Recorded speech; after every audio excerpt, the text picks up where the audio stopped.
وہ 7 نوجوان جو ایک رات سوئے اور 300 سال بعد جاگے۔ ان کی نیند نے بادشاہتیں بدل دی اور دنیا بدل گئی۔ وہ بھاگے تھے ایمان بچانے، مگر اللہ نے انہیں زمانے سے بھی بچا لیا۔ ایک غار، 7 نوجوان اور 3 صدیاں خاموشی۔ دقیانوس کی تلوار سے بچنے نکلے، مگر اللہ نے وقت کی تلوار ہی روک دی۔ ایک جوان شہر میں کھانا لینے گیا اور اسے پتا چلا کہ ملک، لوگ، بادشاہ سب بدل چکے ہیں۔ دنیا سمجھ رہی تھی وہ مر گئے، مگر اللہ جانتا تھا وہ سو رہے ہیں۔ یہ کوئی افسانہ نہیں، قرآن نے اسے ہمیشہ کے لیے محفوظ کر دیا۔ جب وہ جاگے تو سمجھے کہ یہ ایک دن سوئے، مگر حقیقت 3 صدیوں کی تھی۔ انہیں سوئے ہوئے 300 سال گزر چکے تھے۔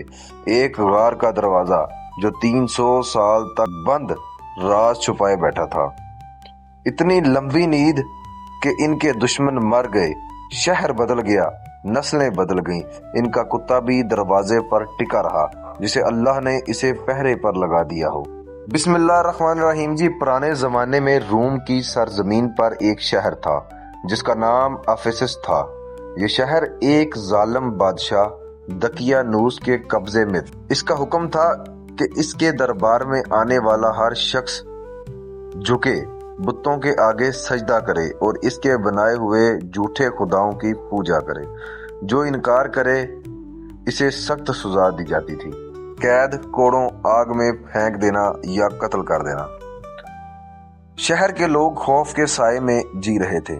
کوئی زبان سے کچھ نہ کہہ سکتا تھا، مگر دلوں میں فریادیں اڑتی رہتی۔ اس شہر میں 7 نوجوان تھے، نسب سے معزز، عقل و کردار میں مضبوط اور دلوں میں نور ایمان لیے ہوئے۔ یہ نوجوان اپنے رب کے بندے تھے۔ شجاعت ان کے چہروں سے چھلکتی تھی، مگر اپنی ایمان کی حفاظت ان کے لیے ہر چیز سے مقدس تھی۔ ایک روز بادشاہ دقیانوس نے اعلان کرا دیا، جو شخص بتوں کے آگے سجدہ نہیں کرے گا اسے کل صبح شہر کے درمیان لا کر قتل کر دیا جائے گا۔ یہ اعلان شہر میں آگ کی طرح پھیل گیا۔ خوف زدہ لوگ بتوں کے آگے جا جھکے، مگر وہ نوجوان جن کے دلوں میں ایمان کی روشنی تھی وہ کانپ اٹھے۔ مگر اللہ کی محبت کے سامنے دنیا کی ہر سزا انہیں معمولی لگنے لگی تھی۔ شام کو یہ 7 نوجوان شہر سے باہر ایک خاموش جگہ اکٹھے ہوئے۔ ان کے چہروں پر پریشانی تھی، مگر دل مطمئن تھے۔ ایک نوجوان بولا، اگر ہم زندہ رہے تو اللہ کے دین کی آزادی دیکھیں گے، اگر مار دیے گئے تو اللہ کے حضور سرخرو ہوں گے۔ دوسرے نے کہا، چلو شہر چھوڑ دیتے ہیں، پہاڑ کا غار ہمیں پناہ دے دے گا۔ اور پھر وہ سب چپکے سے اپنی جان اور ایمان کو بچانے کے لیے اندھیری رات میں شہر سے نکل پڑے۔ ان کے پیچھے ان کا ایک وفادار کتا بھی بھاگ آیا۔ وہ بار بار رک کر کتے کو دیکھتے، مگر وہ تھک کر بھی ان کا پیچھا نہ چھوڑتا۔ رات ٹھنڈی تھی مگر خوف گرم خون کی طرح رگوں میں دوڑ رہا تھا۔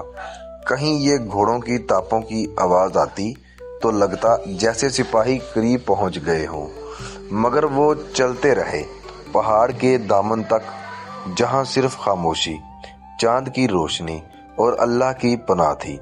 اس پہاڑ میں ایک پرانا گہرا غار تھا۔ انہوں نے ایک دوسرے کی طرف دیکھا۔